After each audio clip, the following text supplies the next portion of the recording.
Welcome to the Sales Talk Show, a podcast dedicated to supporting both seasoned sales professionals and the next generation of up-and-coming talent in the service industry.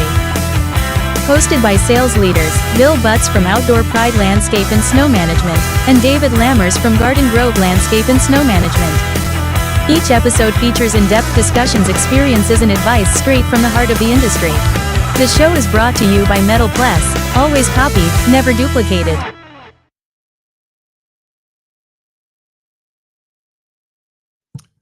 Hello, everybody. Welcome to the Sales Talk Show. Hey, David.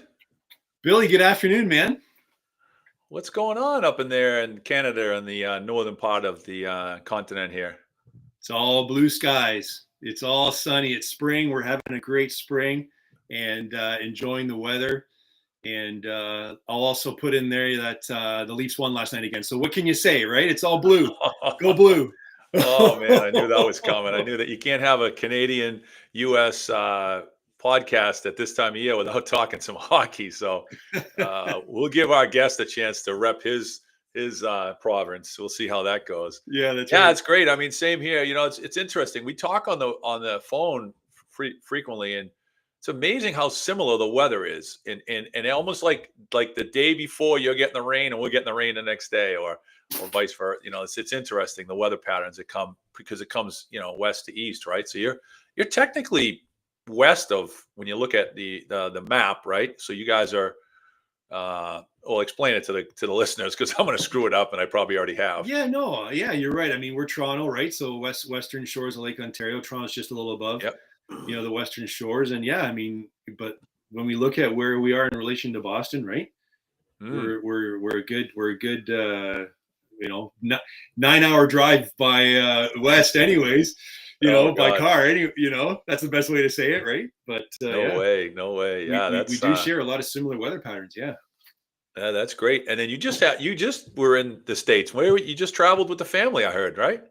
Yeah, when we look to, we love what we do at the show, because it's a direct correlation to our passions, right? Of giving back to the next generation. We were just recently in New York City with the kids and their orchestra from the local youth orchestra here. It's a high school orchestra symphony, and so they were performing at Carnegie Hall in New York, down in Manhattan there, and I was closer to you during that time. We were just seeing symphony orchestras from California, Michigan, New York, and other parts of the U.S. and Europe as well. There was a few from Europe, and it was really neat to see the youth engaged, learning, right, and growing, and the caliber of ability was phenomenal.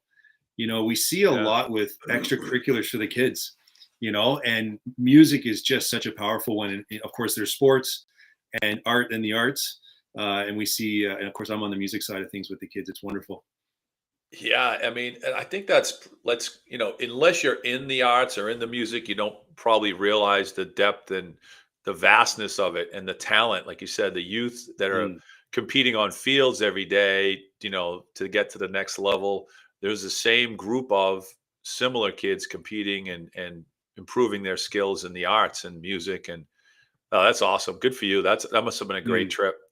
Well, and for you too, right? You've done so much with the youth, right? And sponsoring, you of course got the Billy Butts scholarship. Yeah. It's neat. You recently had a candidate too that, with a success. Yeah, it was a fun kind of full circle moment.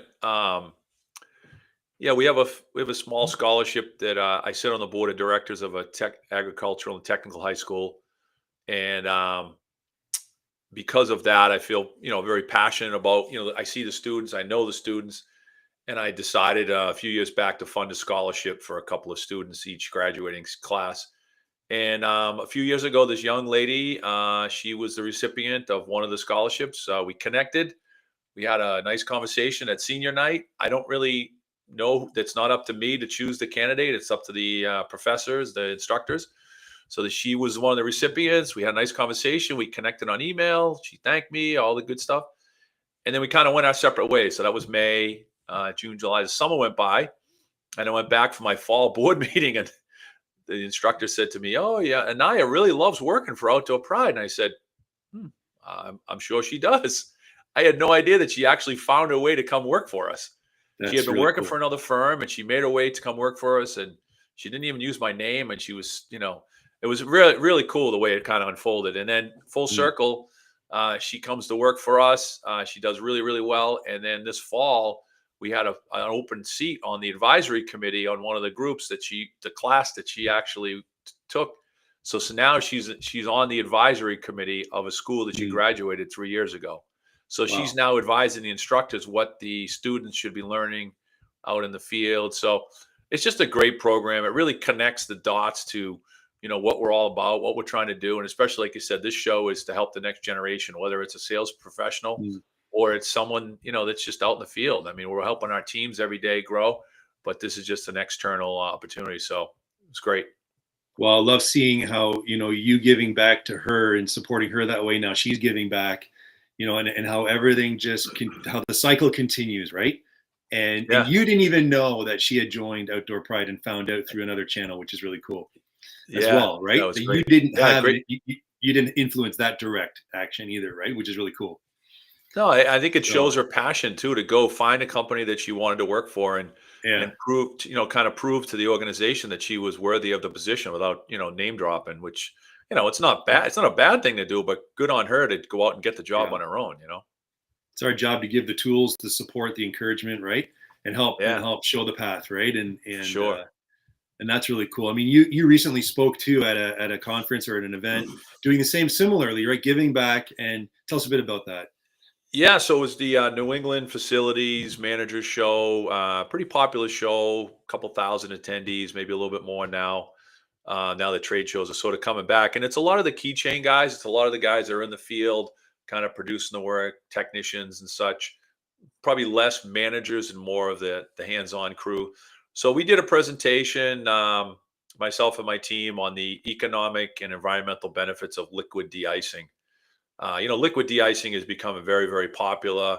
I think a lot of our listeners and followers might be familiar with it. As you drive down the highway, they see the trucks dropping out the liquid and the lines on the road, and it's just something to Mm. give the surfaces the pre-treatment or post-treatment so they're safe as quickly as possible. So that process or that application has made its way into the commercial clients, and we're using it heavily at Outdoor Pride. I think you guys using a little bit. So it was just nice to be able to tell the story, talk to the people in the room. There was 70 or 80 people there, and as a poll, I think only a half a dozen people in the room had actually had any experience with it. So it's really good to share the message, get out there, find a way to kind of do what we're doing here. We're just pushing Mm. information out to people that may not otherwise know how to find it. So Mhm, mhm. So true, yeah, eh? great. Yeah. We looked at current events and what we're doing right now with the Sales Talk Show. Of course, we've got some things happening this year. We're going to be at SIMA coming up Yep. in June, of course, on the 28th, the SIMA the 28th symposium, June 17th to 20th. We're excited about that. We're going to be doing a live episode of the Sales Talk Show from Podcast Row at SIMA. That's a nice new feature that we're going to hear from a Yeah. lot of podsters. Yeah. Yeah, we can't thank Cyma and the team at Cyma. They're alliance partners of this show. They're so supportive, and they're great listeners. They want everything that you do to be better. They're focused on continuous improvement. So Mhm, just having, I think you sat on one of the committees to help guide some of the decisions this year, which is mhm. great. You're asking for feedback from Yeah. attendees and longtime partners and members of the association. So just really Yeah. cool stuff. Just a great forward thinking group. And we're excited to be there, excited to see some friends.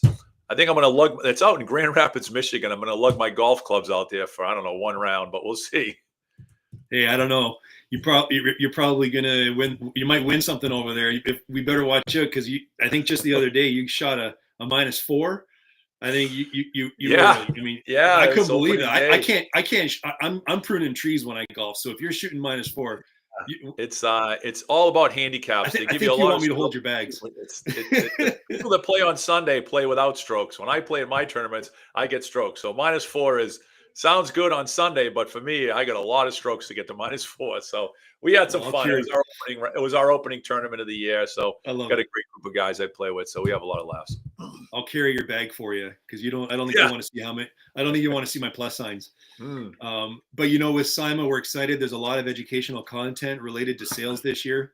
And so excited about that. There's always a lot for business management, business leadership, right? And then when you look to operational management, and then there's a lot of elements this year to sales management, which is really exciting, and a special kickoff event on the Tuesday as well.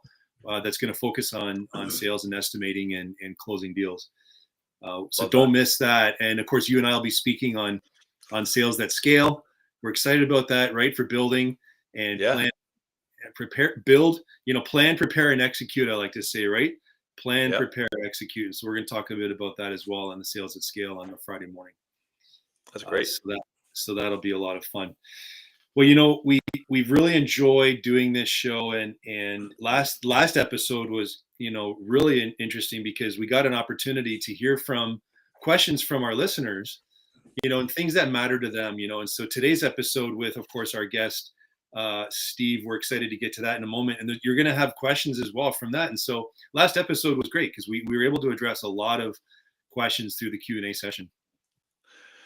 Yeah, we took some friends of friends in the industry, personal friends of ours. They reached out, and I think 2 or 3, we probably had 6 or 8 really good questions. We could kind of blended them together and got some good answers out to the group. But it was a lot of from what we could feel, the questions were coming from a direction of, I think I do a pretty good job, but I could always be better.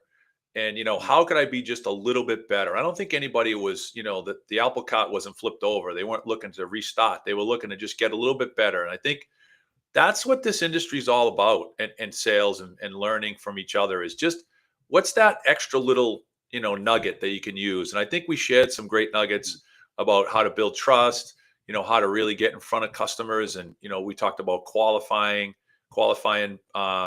opportunities and making sure we were investing the right amount of time. Time is one thing we don't have a lot of. We can't buy more time in the week. So we have to, whatever time we have, we have to use it really wisely.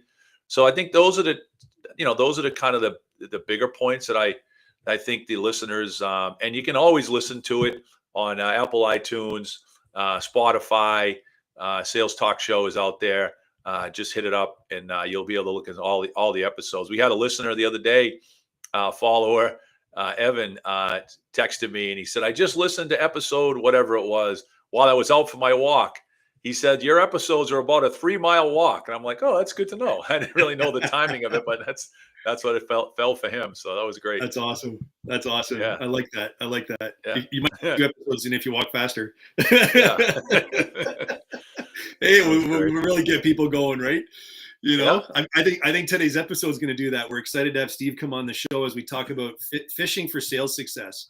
When we look to the patience required for scaling and building strong teams and growing revenue, Steve is an expert in this, having done it in his own organization. Steve has mastered the art of growing businesses and developing systems that scale.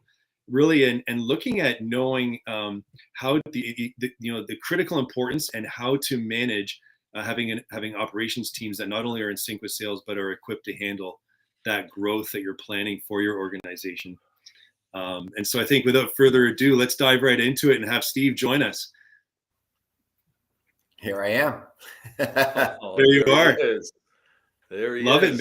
Steve, welcome to the show, man. Captain Steve is with us today. Thanks, guys. From Alberta, Canada. I'm from Alberta. Yeah, welcome.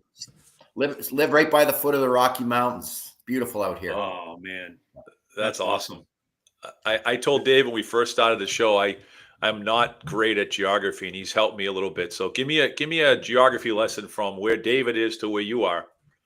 A long way away from Dave, actually. But yeah, I mean, I guess I know a lot of listeners from the US, and if you drove 5 hours straight to the south, you'd end up in Great Falls, Montana. So if anybody's familiar with the show Yellowstone, they filmed that actually right over the border from where I live. And some of the footage was shot in Alberta. So so if you watch Yellowstone and you like that, that's where I kind of live. That's beautiful. I'm not going to take anybody to the train station, but what a crazy show. That show has some that's going to be around for a long time, I think. Steve, it's a fun fact, of course, for our kids who have grown up and everyone with kids out there who love dinosaurs, right? We know that there's so many fossil records of dinosaurs in Wyoming, and then we look up into Alberta, about 2 hours outside of Calgary, Brooks, I think, right? There's Brooks. Drumheller is the Drumheller, the biggest, one of the biggest kind of prehistoric museums in the world. It's incredible. It's insane there. It's a great place to go, especially if kids. They just love it, and very neat geography, the hoodoos and different geological formations there. It feels like you're on another planet, actually. It does. You know, what fascinated me when we were there, and the amount of fossil records is it's staggering how many dinosaurs they have found in the ground there. Yeah, like fully, it's unbelievable, the archaeology and what's happened there. But even the microclimate that's there, because Calgary is typically, like Alberta being in the west, it's a colder climate, you know, but you've got microclimates. So when I was in Drumheller, there's cactus growing in Drumheller. Wild cactus. I couldn't believe it. Like, it's very just warm phenomenal how diverse the climate is as well in Alberta. So good way of saying it, though. You're right in Wyoming. Steve, you're a seasoned entrepreneur. We're talking sales. We're talking growing revenue. We're talking building our teams. Tell us a little bit about your background before we get into this. Love to hear your story, man. Well, I started my company. It was called ULS in 1989.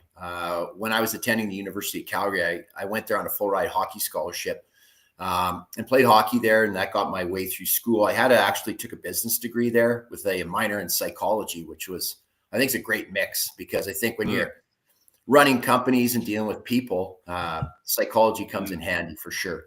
So in my third year there, I took an MBA level course, and I wrote a business plan with my good friend about kind of cleaning up the industry and white knighting it, and having white trucks, and this kind of big vision of, you know, building this huge landscape company in Canada. And, you know, we saw a lot of opportunity in the industry at that time, because a typical, you know, landscape crew was, you know, a beat up old truck, you know, AC/DC blaring out of the window and people firing cigarettes out the window. So we thought we could clean it up and white knight it. Not that I have anything against AC/DC, but, you know, we want to clean it up. And so we wrote this business plan, and the funny part is we got a B- on it. But it's probably the only business plan that came out of that school that actually amounted to anything, which is very ironic. And then we launched in 89 and quickly grew the company. By 2017, and then to 2019, we ended up around 31 million, sold off the company to private equity. I had two other companies at the time. One was an equipment sales company, and another one, which was a real estate company. We were building commercial condo spaces for small businesses.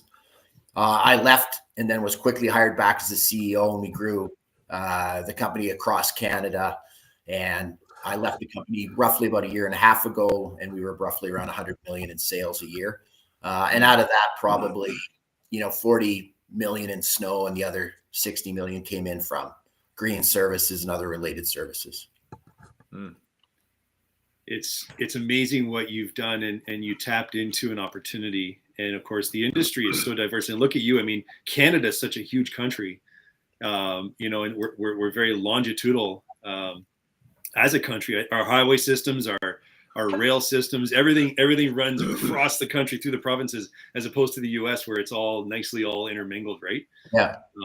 But you did something unique. You know, you said, I want to take this thing and I want to, you know, stretch across the country. You were into Toronto. You're here. The ULS is here today. Yeah. In Ontario. You know, you've done great in Ottawa, right to our nation's capital. Very exciting what you've done with ULS. Yeah, it's well, like I said, it's not all me for sure. I mean, no, you know, your team, we're assisted by private equity, which is a whole different story. We'll save for another day. But yes, and then just a great group of people. I mean, you can't grow a company to that size without fantastic people and everybody working together. So it was a very interesting ride, lots of ups and downs, but I think I left my mark on the industry and had a lot of fun doing it, and still very involved in the industry. And I sure like the people. Like I said, you just don't find better people than in this industry. It's just top quality people, hardworking people. And I love them all. I've had a great time working with them. I love the balance of the revenue you had, Steve. It's interesting as we listen to and talk to, friends in the industry, everybody's looking for that right balance. How much green, how much white, right? And what's Mhm. the best mix for a business to grow? And I think Mm. over time, I think it used to be there was a lot of companies that were doing sort of snow only, really, really hard to do now with some of the climate changes that we've been having. But to have that 60% of recurring revenue and that machine that's spinning, you could withstand a couple of leaner winters, right? You could withstand a lower winter. If you get a higher winter, then the flywheel gets going quicker. So I like to hear that the green is kind of a little bit outpacing the white, for our listeners, because I think it's important for Mm. people to understand is these businesses are very volatile. They're at the mercy of labor, weather, and somewhat, yeah, I guess probably a lot about the economy. So if you got two of the three things working against you, you're struggling. But that recurring revenue is always a good thing. Yeah, I think a lot of people have a misconception about snow businesses. I mean, they're very geographically based, and you have to understand your market. And fortunately for me, a lot of the epicenter of our growth of snow was in Calgary and Ottawa. And both those are great snow markets. Now, a lot of people look at, when I go to these events, everyone's like, well, they're always talking about how much, what's the depth or how much accumulation do you get in your region, which really is just the wrong number to look at. Really, what you really should be looking at is how many events you have and how many times the weather changes from, kind of a calm environment to any type of event, whether it's like freezing rain or snow. Really, the amount doesn't matter. I mean, if you got 10 inches in every, day for the whole winter, an eighth of an inch of ice came down, you'd probably have the most prosperous snow and ice management company in the world. So really, I think people are looking at the wrong factors. Calgary's an excellent market. That's where we got a really good traction on snow, just because we're up against the mountains and we have tons of events that happen, and this causes activity to happen that we have to have crews go out. So it was a very good way to drive revenue. There's some areas where, maybe they only have 2 or 3 events a year, but they have, 40 inches of snow. That to me is a bad snow market, one that's very hard to navigate, and one that, for me personally, I would have tried to avoid that snow market. So true. Today we're talking about, the strategies, of course, behind fishing for sales success. Why don't we dive right into what does it take to grow revenue in competitive markets? Steve, this is something that, you've really doubled down on and tripled your revenue in your business, right, over the years. Let's talk a bit about growing revenue in competitive markets and how you've done that. Well, I think people don't really strategically plan on revenue. They kind of they look out into the field and they see all these apple trees and they just randomly start running around in the orchard, grabbing apples from every tree they can as fast as they can. But, when I look at revenue growth and adding revenue into a company, there's kind of a playbook I use, and I'll quickly go through it. And I'm gonna do this quicker than I usually would, just because I know we have limited time. But the very first thing you need when you're adding revenue onto your company is, first of all, make sure your pricing's good. I see a lot of companies that they don't have their pricing down and they're trying to add revenue on.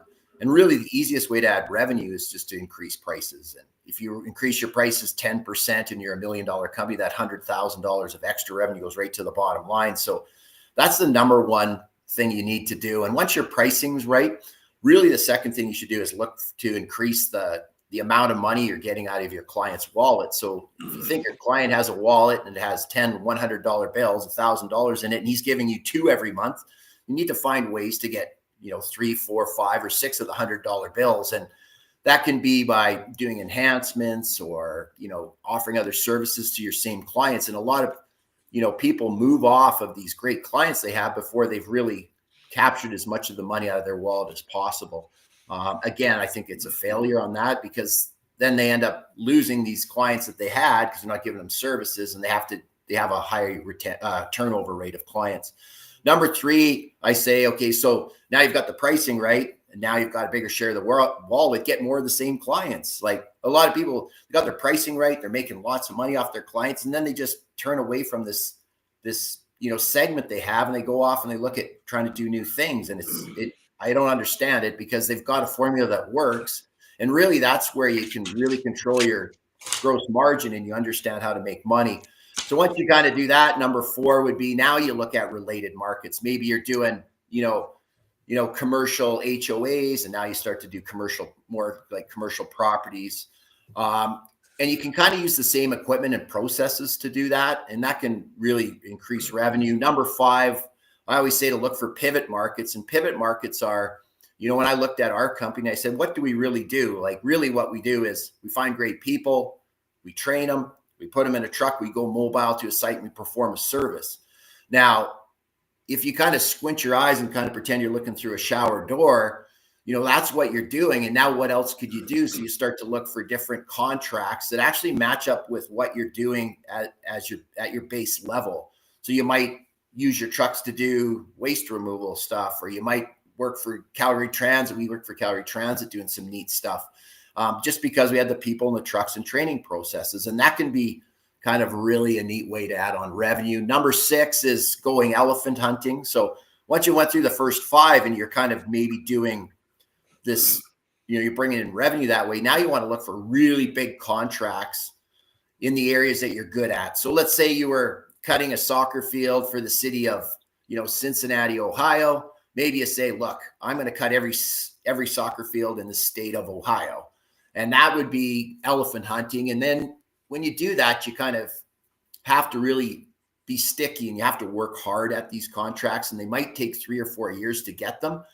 And every time you have a failure, you learn how to pivot and get these. And eventually when you land them, your salespeople have to become community representative, customer service agents, as opposed to sales. And everybody really needs to default to operations to land these and get them done.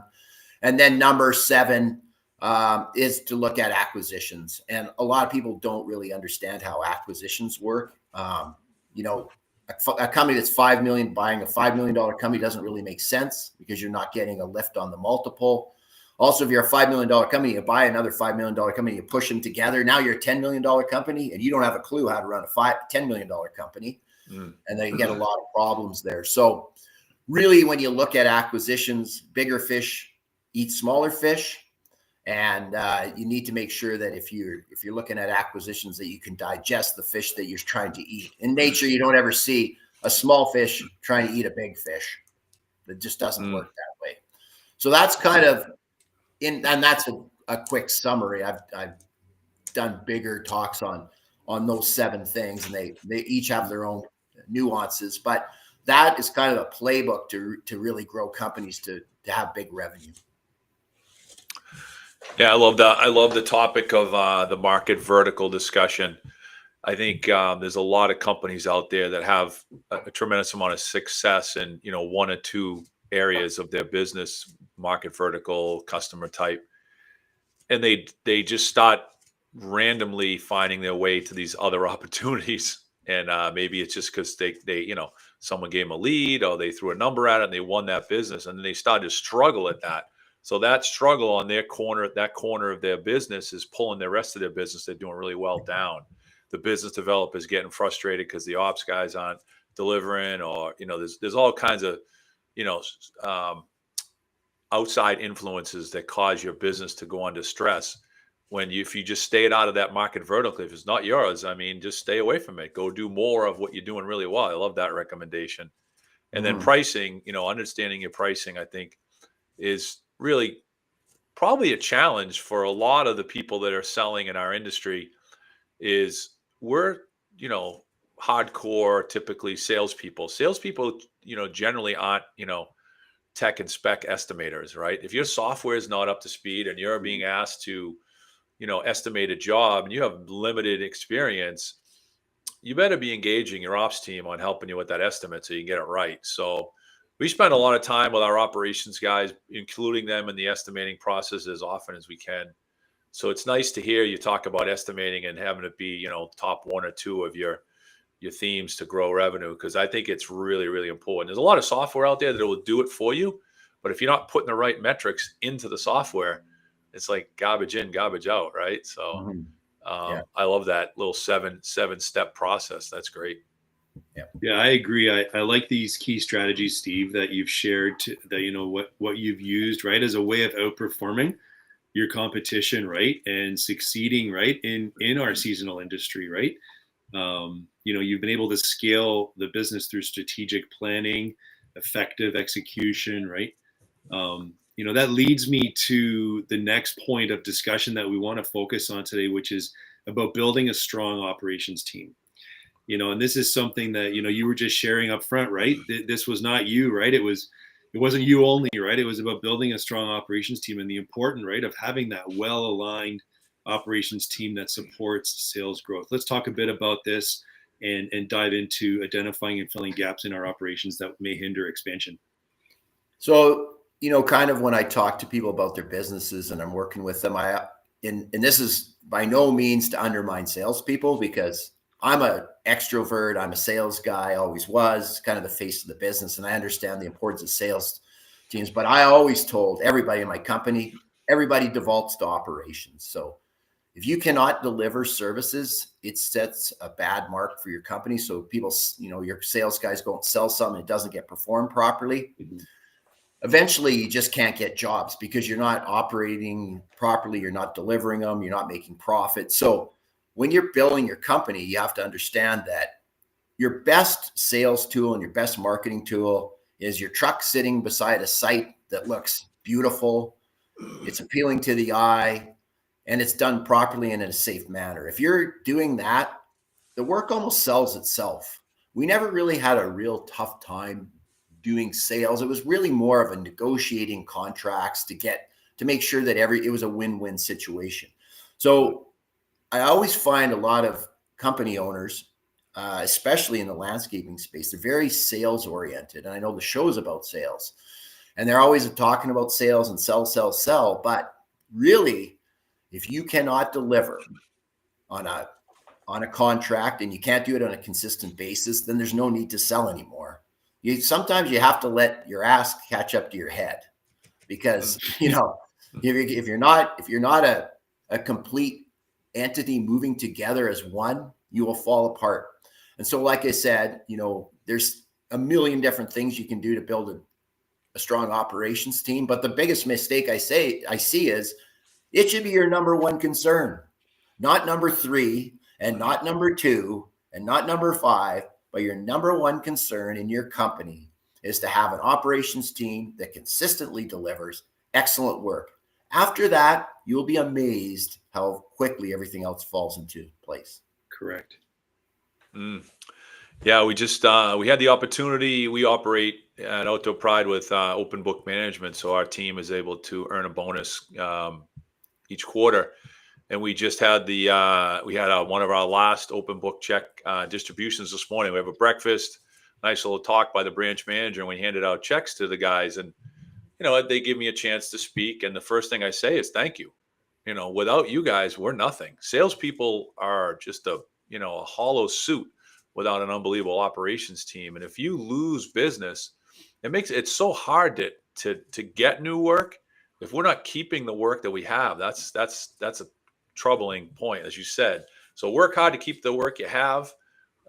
Everybody else wants your work because it's great work. It looks good. It's in a good place, but you have to communicate well. You have to keep the customer, all the customer needs fulfilled. So yeah, operationally, we always say, and I say, we sell from the operations side of the table first. So that's a great point. Great follow through to our listeners and our sales professionals out there. We heard from Samantha a couple of calls ago, I think episode 11, that she talked about how she built a relationship with her director of operations because she wanted to know how they were able to do the work that she was out there promising. So that's the other thing. If your sales guys are out there making promises, they better spend a little bit of time with their director of ops and make sure they understand how it goes, because the questions will come back to the salesperson for sure. Yeah. I always made sure that this, if I was onboarding new salespeople, especially if they were from external industries, you don't get to even talk to a client unless you do a week working on crews and doing driver rounds. And I always said to the operations team, make sure that sales guy comes back and I want blood on his cheek or blood on his hands. Like, push him. I want you to make him understand how important you guys are when he goes out and sells. So you give it to him hard. And the operations team loved it. Sales guys, not so much. But they knew it was only a week tour of duty, but boy, we ran through their paces. That's for sure. It's like military boot camp, right? You know? Yeah. It is, and just to continue on this point of building strong operations teams, Steve, I'm wondering, was there anything that you did? Like, how did you identify and fill gaps in your operations that may have hindered expansion? Were there things that you did? Were there particular things that or just systems and processes that you used to identify and fill gaps, right? Of course, the role to maintain a balance between planned growth and client satisfaction, right? Your point is well taken on the key function of operations. Yeah. So when I looked at, building the company and building a team, really, most of your staff's going to come in as a frontline worker working in the field. So these team members come into the field, but we had kind of a document it was called Take Steve's Job Away.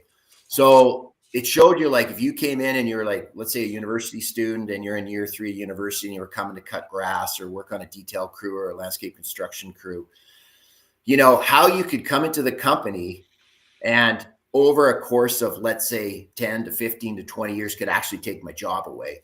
And every one of these, and so it was kind of like a development pipeline, and it was built by a fellow that he kind of ran my corporate services, that's what we called it. So he kind of did everything outside of operations, so IT, HR, but at a high level. And so he wire diagrammed this out, and it's a simple process.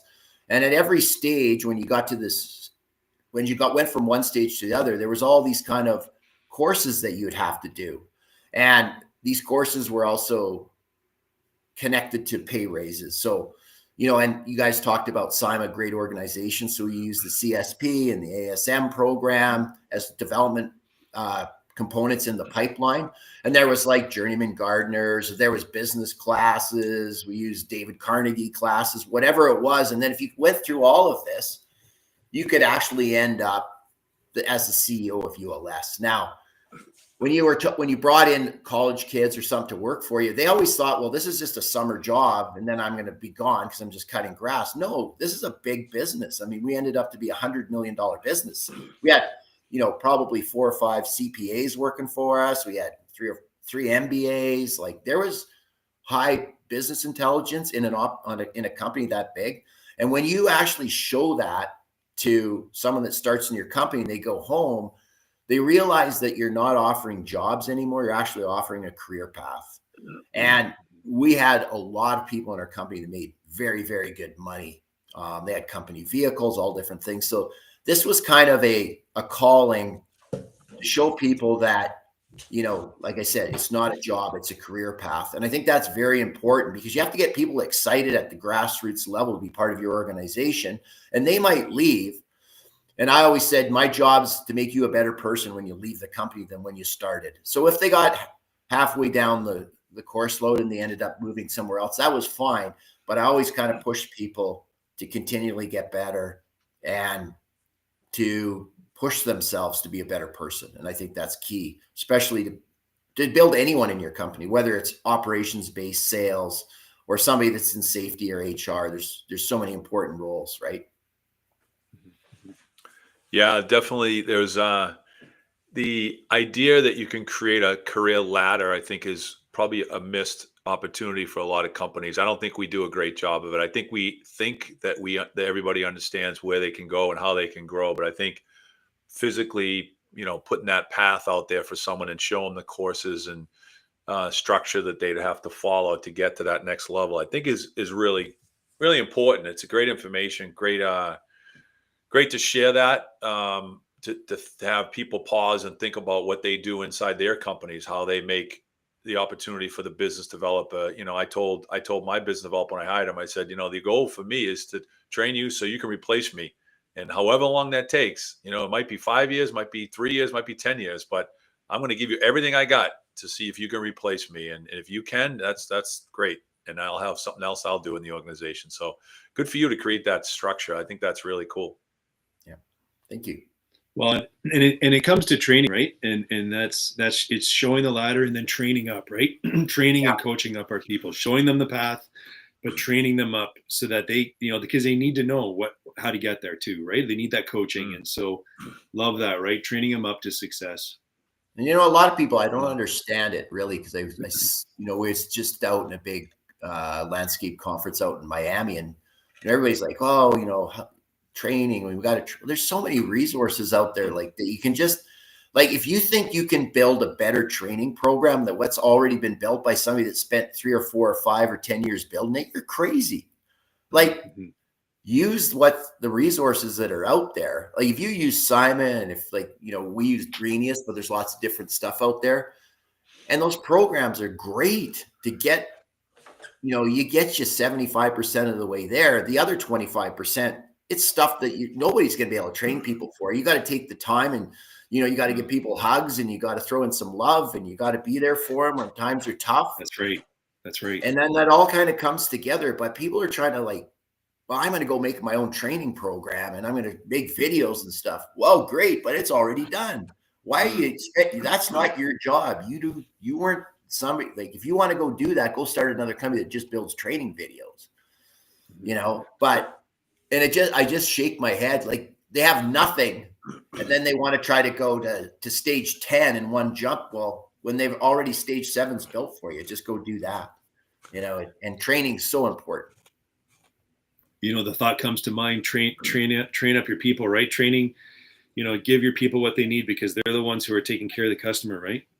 Yeah. So keep investing in our people. And when we look to the patience needed for commercial sales, right? When we look to the role that sales professionals play in our organizations, let's talk a bit about that too, right? Because I know that you have one of your personal passions probably relates to this too, Steve, the analogy, but the patience needed for commercial sales. Let's talk a bit about these things, right? And the role of persistence in refining your sales approach to closing big deals. Yeah. And I think that was kind of when we got into that concept of elephant hunting, right? And, I don't want to use the exact words I tell my sales team and my business development people, because it wouldn't go over well on the show. But we never stopped until they told us to basically F off. That's how persistent you have to be. But what people don't realize is they keep running at a wall, and then they keep running at the wall over and over again, but they never stop to say, is there another tool that I could use to get through this wall? So maybe instead of running at the wall, maybe I should walk up to it and use a jackhammer, or maybe I should use an excavator, or maybe I should use dynamite. So every time you hear, no, we're not interested right now, or you fail on a large bid, it's your opportunity to learn and readjust. And a lot of these big contracts really are finding the way that your company will plug into another organization. So if you look at the plug you have in your hand, you've got the plug that you use when you're in North America, but you're actually in Italy trying to jam this plug into the wall, and they use a different type of receptacle there. And so you have to build a plug that will plug in with them. And that's where you find success. And a lot of people don't understand how to figure it out. But really, it's figured out when you fail and you ask them, well, why did I fail? Well, you didn't have your core safety. You didn't have compliance in this area. Your safety record was too low. We require all the trucks to have the name and the phone number on it and blah, blah, blah. We can't have any trucks that are over 5 years old, or you can't bid. So every time you get a chance to bid these bigger contracts and push forward on this stuff, you have to have a very good, what I call autopsy at the end of the tender. Sit down and say, why didn't we get this? And most people default to, well, it was pricing. And that's a cop-out. This is just my opinion, and maybe in some markets, I understand this won't work. But if it's 100% pricing, I would never bid it. But I would send in a letter saying, we just want you to know that you're missing the opportunity of one of the best landscape companies in Canada, or let's say North America, bid your project, because we will never, ever entertain bidding a tender that's 100% price. So when you look to change your policies and your procedures and how your tenders go out, we'd be happy to re-engage. And I would consistently say that. And it took 4 or 5 years. And then one day I got a call from a big municipality. He said, Steve, we want to engage with you. How do we put out a tender that you'd be willing to plug into and engage with? And I said, well, I understand that price is important because you're using taxpayers' dollars, but 50% of it has to be on requirements around all these different factors that I gave them. And you wouldn't believe it, but next year the tenders were all rewritten 50-50, 50 price, 50 performance and qualification standards. And then we started getting big contracts. But that took 4 or 5 years of understanding and working to change their perception. You know, I always find it, and I don't want to get overly passionate about this, but they have people in purchasing writing contracts about landscape and snow and ice management. They know nothing about it and how it works. So you have to be patient, and you have to understand that your job's to educate them and offer your services as a resource for them to write a proper tender. Because every time a tender is improperly written, you can just go and watch it fail, and you have to make sure that you bookmark that and show them why it failed.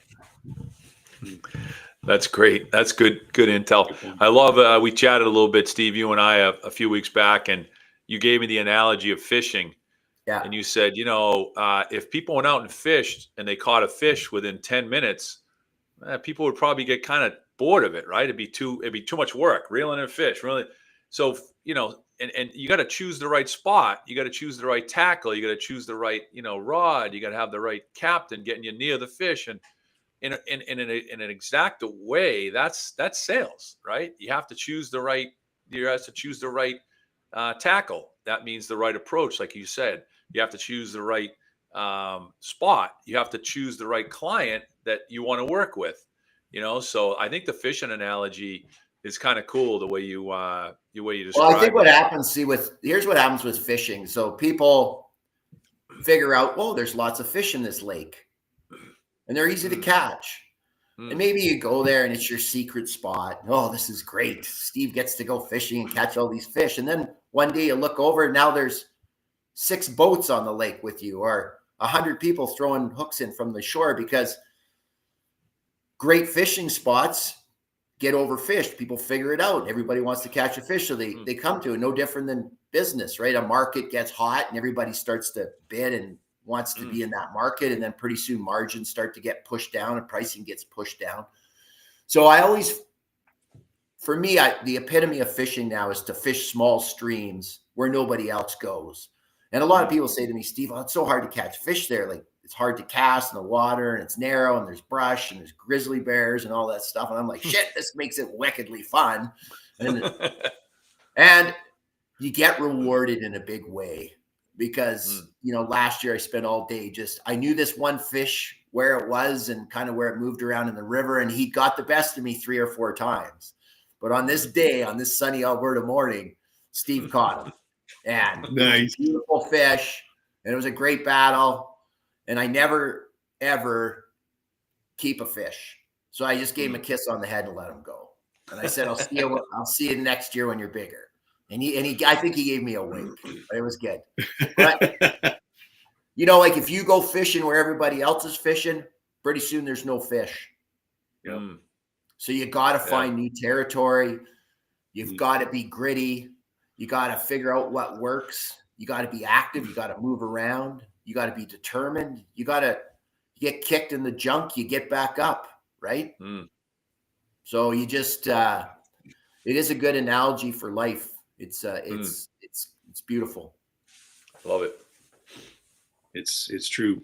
You know, we're always wanting to improve ourselves, right? We're even here right now on this show. I'm listening, I'm learning, right? And it's improving my game, right? What do I need to do to improve my game, right? And I love this about this, because we're always learning. If we're not learning, you know, if we're not growing, we may as well be dead. So, you know, and it's just so important. Steve, you're so engaged in the industry. You're giving back so much right now. You know, I know we have to wrap up our time. It's unfortunate, but we've gotten so much out of this episode today. Tell us just some parting thoughts or anything that you want to share with our listeners, and just some final comments. Well, I just, you know, I'm kind of on my own adventure now, doing a little bit of advisory work. I find it very rewarding to give back to the industry. Was just down at the Leanscaper event in Miami. I'm not sure how many people follow Mark Bradley, but he's doing some amazing things. He recently sold Element, and he's building a new operating system that's only for the landscape industry.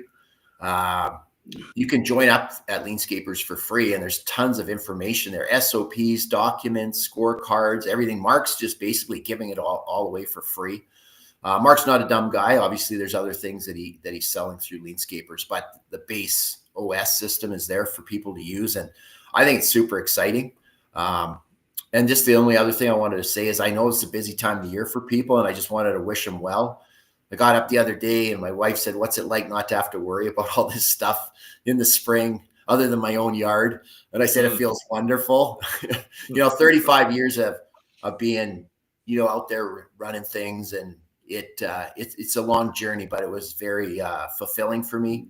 But I know how hard it is right now for everybody and the struggles that they're going through with, what's been going on with the political environment and everything. But, good businesses always find a way. And I just want people to stay positive, work hard, keep smiling, and keep giving each other hugs.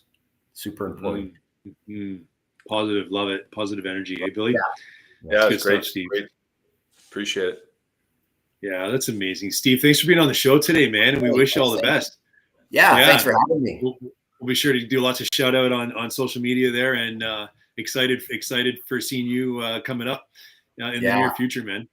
Yeah, we'll see you guys in Toronto for this. Yeah, thanks, Steve. Absolutely. We'll see you in Toronto. Thanks again. Yeah, he was great. Stuff there, Billy. Really, really good stuff. Definitely someone that's been there and done that. Seasoned, professional, has a great way about him. I picked up on a couple times. He's a people person. Give somebody a hug. Make sure they have you when they need you.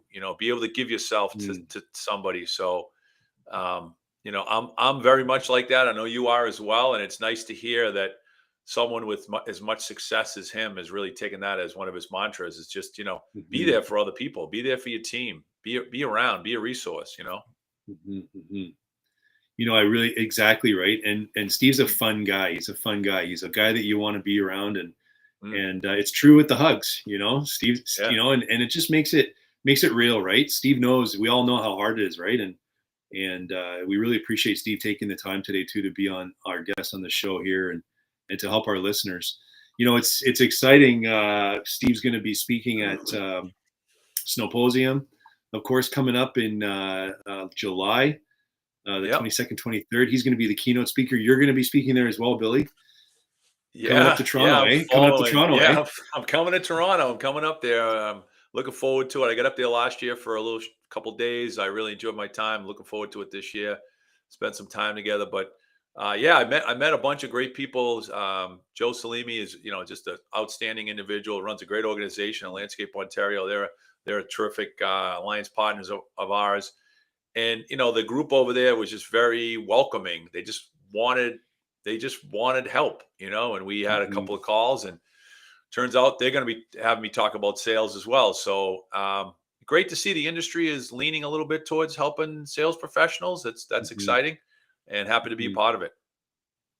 Very much so. And we're going to do a segment there as well and spend some time at the show together. The Friends of the Sales Talk Show will be able to do something there. That we're putting together with the team from the Symposium as well. So that's going to be a lot of fun. That's going to be a great event in Toronto. Yeah, there's lots of listeners up there, a lot of followers. So we're excited to meet them in person. Sometimes that comes across in the text threads or the LinkedIn messages. Love to get together with you. Love to meet you. So being able to have a beer with someone or just sit around and talk about sales will be fun.